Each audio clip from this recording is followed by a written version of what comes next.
Balitang Probinsya. Like May, sagumpay na nailigtas ng Philippine Coast Guard o PCG ang dalawang mangingisdang naiulat na nawawala at huling natagpuan sa Pilar, Bataan. Para sa buong detalye, may ulat si Carlene Latuna. Carlene.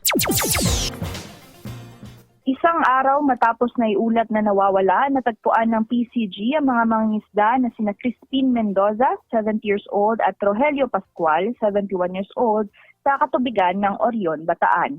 Ayon sa Coast Guard Station Bataan, natanggap nila ang ulat ng pagkawala noong July 6. Agad na nagpadala ng search and rescue team ang PCG at CGS at nakipag-ugnayan sa pamilya ng mga mangingisda. Kinaumagahan ng July 7 kahapon nang makita nila ang dalawa na nakahawak na lamang sa kanilang bangka na nakalubog na ang kalahati sa tubig. Dinala sila sa Port of Capimpin at agad naman silang binigyan ng atensyong medikal at dinala rin sa Rural Health Unit sa Barangay Wawa, Orion. Carlene Latuna, Newslight.